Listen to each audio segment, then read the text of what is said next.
দেশে একটা রাজনৈতিক শূন্যতা রয়েছে, চলছে। এটা একটা বিপজ্জনক এবং সেটা বিএনপির জন্যও কিছুটা কঠিন অবস্থা। আমি সবসময় ভাবতাম বা এখনও মনে করি যে বিএনপির ভারপ্রাপ্ত চেয়ারম্যানের বেশ একটু আগে যদি আসতে পারতেন, তাহলে এক্ষেত্রে হয়তো বিএনপি এবং দেশের মধ্যে একটা ভালো সুবিধাজনক অবস্থা তৈরি হতে পারত। ওনার অনুপস্থিতিটা কিছুটা আপনাদের জন্য প্রশ্ন তৈরি করেছে, কিছু নানা রকম বিভ্রান্তি তৈরি হওয়ার সুযোগ হয়েছে। সেটা একটা আপনাদের জন্য নেতিবাচক হিসেবে দাঁড়িয়ে গেছে। আর একই সঙ্গে যদি বলি, এই একটা বছর বা 15 মাস ধরেও বিএনপির সকল কর্মকাণ্ড নানা স্তরে, নানাভাবে, নানা ক্ষেত্রে যেভাবে হয়েছে, যতটুকু জানি বা যতটুকু জানি না, সেটুকু কিন্তু বিএনপির জন্য খুব ভালো হয়নি। এই দিকটাও নিশ্চয়ই আপনারা জানেন, নিশ্চয়ই এটা জনাব তারেক রহমান জানেন, এবং সেগুলো এখনও সংশোধন করার, ভালো করার সুযোগ সম্ভাবনা আছে। কারণ আপনাদের দলটা অনেক বড়, বৃহৎ, এবং আমি মনে করি এখন পর্যন্ত বিএনপি বাংলাদেশের সর্ববৃহৎ দল, এটা স্বীকৃত। আর আমাদের জরিপ যেটা আমরা করেছি, আমরা এটা বিশ্বাস করি যে জরিপ এটা মোটামুটি সত্যের কাছাকাছি বা মানুষের চিন্তা জগতের কাছাকাছি। সেখানে বিএনপি কিন্তু বৃহত্তম দল হিসাবে এসছে এবং নির্বাচনে অনেক বেশি ভোট পেয়ে তারা বিজয়ী হবে, সেটা কিন্তু আছে। তো আমরা এটা বিশ্বাস করতে চাই, বা এটা হয়তো আমরা এটা ভাবতে পারি যে আপনারা ক্ষমতায় আসছেন যে দল, সে দলের নেতৃত্ব, সে দলের সকল পর্যায়ের নেতৃত্ব, কর্মী বাহিনীর সকল কর্মকাণ্ডের মধ্যে সেই আজাদ ভাই যেটা বলল যে বিনয়, যেটা আপনাদের সৌজন্যতা, বলবো যে ভদ্রতা, নেতৃত্বে গৌণ ইত্যাদি কার্যক্রমগুলি অনেক বেশি করে প্রতিভাত হওয়া দরকার। আর এই প্রসঙ্গে আসে যে আপনারা যে নির্বাচনী তালিকা প্রার্থিতা করেছেন, এই বিষয়ে কিন্তু মানুষের মধ্যে খুব একটা উৎসাহ প্রবল তেমন না। অনেক ক্ষেত্রে কিছু কিছু জায়গাতে, কোনো জায়গাতে এটা আপনাদের বিবেচনা করার সুযোগ আছে কিনা আমি বলতে পারবো না, কিন্তু এইসব বিষয় হয়তো আপনারা একটু ভেবে দেখতে পারেন। এভাবে যদি আমি দেখি, তাহলে আমি আশা করব, এত বড় করে আপনারা সবার ডেকে আমাদেরকে আমন্ত্রণ জানিয়েছেন, খুবই ভালো উদ্যোগ, এবং আমাদের এখানে অনেক ভালো আলোচনা হয়েছে। আর এটা সবচেয়ে ভালো হলো যে এটা কেউ বলতে পারবে না যে বিএনপি পন্থী সাংবাদিকদের সমাবেশ হয়েছে, বা শফিক ভাই তার পুরনো পছন্দের লোকদের এখানে উপস্থিত করেছেন। শফিক ভাই করেন নাই। আমি ওনার একটা দীর্ঘ সময় ভক্ত মানুষ হিসেবে বলি যে সবাই যে এখানে উপস্থিত করেছেন, এটা একটা বড় শক্তি, আপনাদের বড় সফলতা। সেটা সালাউদ্দিন আহমেদের বিনয় হোক বা দলের প্রতি আমাদের কিছুটা আস্থা বা সমর্থন বা ভাল লাগা থেকে যেভাবে বলি না কেন, এটাও একটা বড় গুরুত্বপূর্ণ। আজাদ ভাই যেটা বললেন 6 মাস অনেক দূর, যে একটা বৈঠক সাংবাদিকদের সঙ্গে, সম্পাদকদের সঙ্গে, এটা যদি মাসে হলে ভালো হয়, না হলে 3 মাসে হতে পারে। আর এটা আমি দেখেছি যে বিগত সরকারের 15 বছর আমলে শুধু তাদের পছন্দের মতো সম্পাদক সাংবাদিকদের তারা আমন্ত্রণ জানাতেন। কিছু কিছু সংবাদপত্র, আমাদের সংবাদপত্র বলতে গেলে নিষিদ্ধ ছিল। আর শফিক রহমান আর মাহমুদুর রহমানের কথা আমি নাই বললাম এখানে, ওনারা তো জেলেই ছিলেন একটা সময়, নানাভাবে নিপীড়িত, দেশের ভেতরে দেশের বাইরে একটা ছিলেন তারা। আর তার বাইরে যদি আমি যাই, যে আজকে যে অবস্থার পরিবর্তন বা সময়ের কথা যেভাবে আপনারা প্রথম আলো, ডেইলি স্টার বা সংবাদপত্রের উপরে হামলা, আক্রমণ নিয়ে বলেছেন, এটা ব্যক্তিগতভাবে আমরা সবাই আপনাদের প্রতি বিশেষভাবে কৃতজ্ঞ। এই সংকটময় সময় আমাদের জন্য যখন একটা বড় দুর্যোগ, তখন আপনারা সবাই দলমত নির্বিশেষে সকল ধরনের পত্রিকা, সকল সাংবাদিক, সকল ইউনিয়ন, সকল আমাদের প্রেস ক্লাব আমাদের সাথে দাঁড়িয়েছে। এটা একটা বড়, আমি মনে করি যে এই প্রকাশটাও আমাদের সংবাদপত্র বা ভবিষ্যৎ সংবাদপত্রের সম্ভাবনা, গণতন্ত্রের সম্ভাবনা নিয়ে খুব ভালো একটা জায়গা তৈরি হয়েছে। এটা রক্ষা করতে পারলে আমাদের জন্যে খুব ভালো হবে। আর এই প্রসঙ্গেই নির্বাচন চাই, নির্বাচন হোক সুষ্ঠু। আমি সবসময় এটা বলে এসেছি, এবং আমি সবসময় বলতাম যে যত কিছু হোক না, নির্বাচন হবে। অনেকে সন্দেহ প্রশ্ন করতো, আমি তাদেরকে বলতাম যে আমি কোনো কিছুই সন্দেহ করি না, ভাবি না। কিন্তু এখন আমার মনের মধ্যে একটু মনে মনে প্রশ্ন যাচ্ছে যে সময়টা যাচ্ছে, আগামী দিনগুলি কেমন যাবে, আগামী 2টা মাস কেমন চলবে, বিগত কয়েকদিনের যে ঘটনা তার কি প্রভাব হবে, কতটুকু হবে, এই নির্বাচনটা কতটুকু ভালো হতে পারবে, প্রশ্ন আমার মধ্যে জেগেছে। আর নির্বাচন উত্তর সরকার প্রতিষ্ঠা করলে বিএনপি কেমন করতে পারে সংবাদপত্রের সঙ্গে। আমাদের অভিজ্ঞতায় বিগত 50 দশকে আসলে কোনো সরকার আমলে সংবাদপত্র শিল্প নানা কারণে খুব ভালো থাকতে পারেনি, নানা রকম সমস্যার মধ্যে দিয়ে গেছে। তার মধ্যে আমি পার্থক্য করতে চাই বিগত 15-16 বছর বিগত স্বৈরাচারী সরকারের আমলে সবচেয়ে বেশি নিপীড়ন, চাপ, ভয়, ভীতির মধ্যে দিয়ে সংবাদপত্রকে যেতে হয়েছে, আমাদেরকেও যেতে হয়েছে। কারো কারো ক্ষেত্রে এটা ভয়ঙ্কর রূপ ধারণ করেছে। আমি আবারও শফিক রহমানের নাম বলবো, তাকে জেলে যেতে হয়েছে মিথ্যা অজুহাতে, মিথ্যা মামলা ভিত্তিতে। এটা বোধহয় আমাদের 50 বছরের ইতিহাসে সামরিক বেসামরিক সরকারের মধ্যেকার সবচেয়ে একটা কঠিন সময় বিগত 15 বছর। এটা শুধু প্রথম আলোর জন্য প্রযোজ্য না, সকল ক্ষেত্রেই প্রযোজ্য। আর কামাল আহমেদ যেটা সর্বশেষ বলে গেলেন যে ডিজিএফআই বা অন্যান্য গোয়েন্দা সংস্থাগুলো যেভাবে সরাসরি হস্তক্ষেপ করেছে রাতের বেলা, দিনের বেলা, সকালবেলা, নানা ক্ষেত্রে নানাভাবে, সেটাও একদম অগ্রহণযোগ্য। আর আমাদের ক্ষেত্রে এটা ছিল পত্রিকা মালিকা নিয়ে নেওয়া, বদলে ফেলা, সম্পাদককে বদল করে দেওয়া, শেয়ার বিক্রি করে দেওয়া। এটা ছিল সর্বশেষ চেষ্টা। যদি জুলাই আগস্টের পরিবর্তন না হতো তাহলে প্রথম আলো এই মালিকানা বা এই সম্পাদক বা এই পরিবেশ অবস্থা থাকতো না। সেদিক থেকে আমরা একটা সরাসরি বড় আকারের কি বলবো, এটা উপকার আমাদের জন্য হয়েছে। ক্ষুদ্রভাবে প্রথম আলোর জন্য আমরা রক্ষা পেয়ে গেছি। এরপরে আমি যদি বলি যে তার মধ্যে বলবো যে 15 বছর বললাম, আর বিএনপি শাসন আমলে খুব স্বস্তিতে ছিলাম তা না। আমি যদি পার্থক্য করি দুই সরকারের মধ্যে, বিএনপির ক্ষেত্রে অধিকতর স্বস্তিদায়ক ছিল। আমি এখানে একটা ছোট্ট উদাহরণ হাজির করতে চাই যে হাত তুলে দিয়ে এত বিএনপির হাত তালি যারা দিয়েছে তারা বিএনপি না ভাই, গণমাধ্যমের কথাটাকে শোনে। সেটা হচ্ছে যে যখন শেখ হাসিনা 2096 সালে ক্ষমতা আসলো, তার কিছুদিন পরে কিন্তু ছাত্রলীগের দৌরাত্ম প্রচণ্ড বেড়ে গেল সারা দেশে, সর্বত্র, ঢাকা বিশ্ববিদ্যালয়ে তছনছ। আমরা লিখলাম প্রধানমন্ত্রী ছাত্রলীগের সামলা।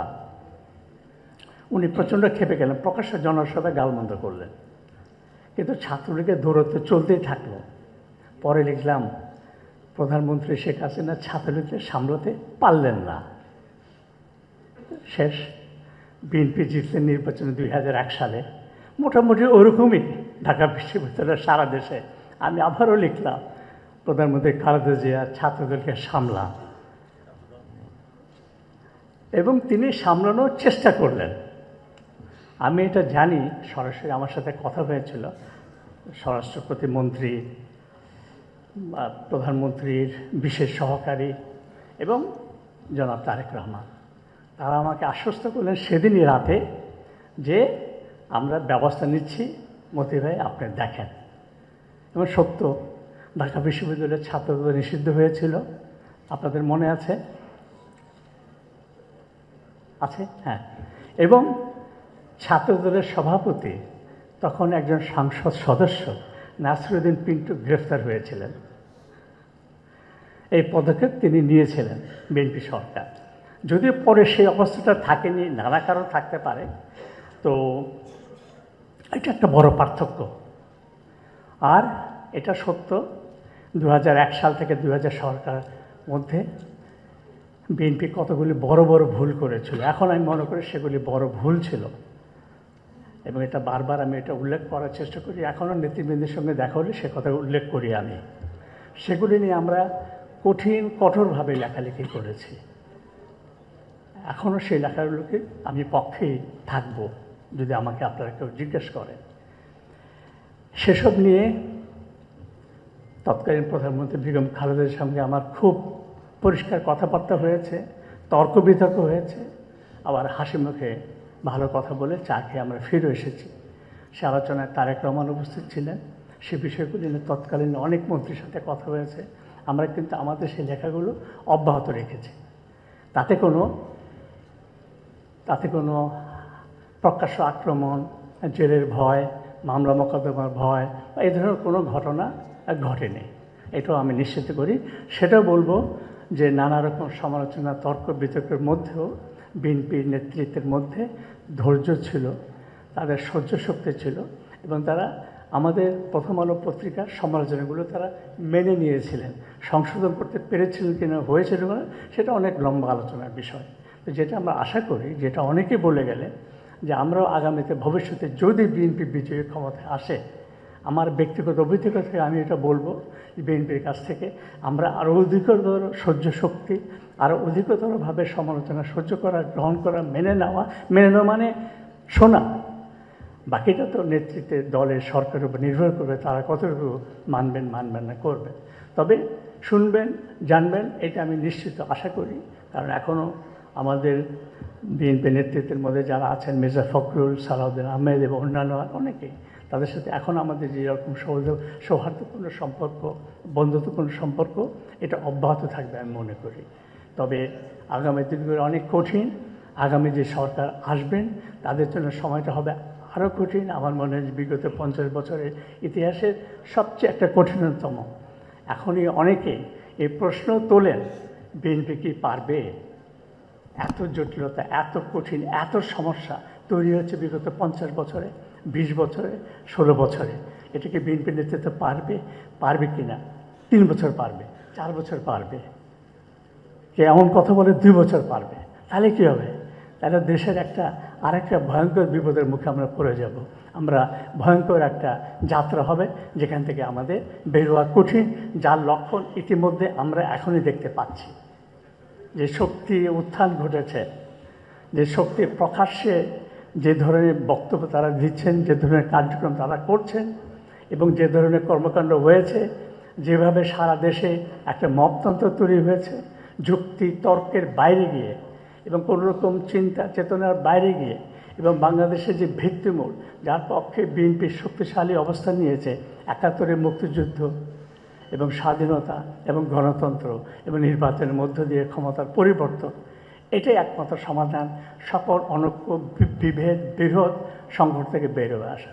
আমি আশা করব বিএনপির সাম্প্রতিক সময় যে বক্তব্য, যে অবস্থান, রাজনৈতিক অবস্থান নিয়েছেন, এটা যদি তারা অব্যাহত রাখে, এই নীতিতে, এই অবস্থানে যদি তারা শক্তিশালী থাকেন এবং তারা যদি অগ্রসর হয়ে যান, যদি তারা নির্বাচনে বিজয়ী হয়, সরকার গঠনের পরে অবস্থানে থাকেন, তারা আমি মনে করব সেটাই হয়তো আমাদের জন্য নতুন করে আশাবাদ হওয়ার এবং গণতন্ত্রের পথে, যাত্রার পথের একটা সম্ভাবনা আমরা দেখতে পারব, যেটা আমরা অনেকটাই হারিয়ে ফেলেছি। আমরা মুখে অনেক স্বপ্নের কথা বলি, অনেক সম্ভাবনার কথা বলি, কিন্তু আসলে যেটা মতিউর রহমান চৌধুরী বলে গেছেন, দেশ বিভক্ত হয়ে গেছে। বিগত 50 বছর ধরে, বিগত 16 বছর ধরে স্বৈরতান্ত্রিক আমলে এই বিভক্তিটা আরও বহুভাবে বিভক্ত হয়েছে। এর থেকে বেরোয় আসা একটা কঠিন সময়। সেখানে শুধু সংবাদপত্রের স্বাধীনতা নিশ্চিত করলে সেটা হয়ে যাবে, তেমন তো মোটেই না। এটা যিনি সরকার গঠন করবে, যদি বিএনপি সরকার গঠন করে, যদি তারেক রহমানই প্রধানমন্ত্রী হন, তাহলে কিন্তু একটা জাতীয় ঐক্য সমঝোতার পরিবেশ তৈরি করার বিষয়টা সবচেয়ে গুরুত্বপূর্ণ। এত বিরোধ, এত বিভেদ, এত সংকট নিয়ে কোনো দেশ চলতে পারে না, কোনো সমাজ টিকতে পারে না, কোনো সরকার পরিচালনা করা সম্ভব না। সেটা সবচেয়ে বড় দায়িত্ব, এবং সেটা করতে গেলে অবশ্যই আপনাকে সমালোচনা শুনতে হবে। সেখানে অবশ্যই সংবাদপত্রের কথাও আপনাদেরকে শুনতে হবে। আমি সংবাদপত্রের পক্ষে একচেটিয়া সব ভালো কথা বলবো না। সংবাদপত্র সবসময় আমরা ভালো করতে পারি সেটা না।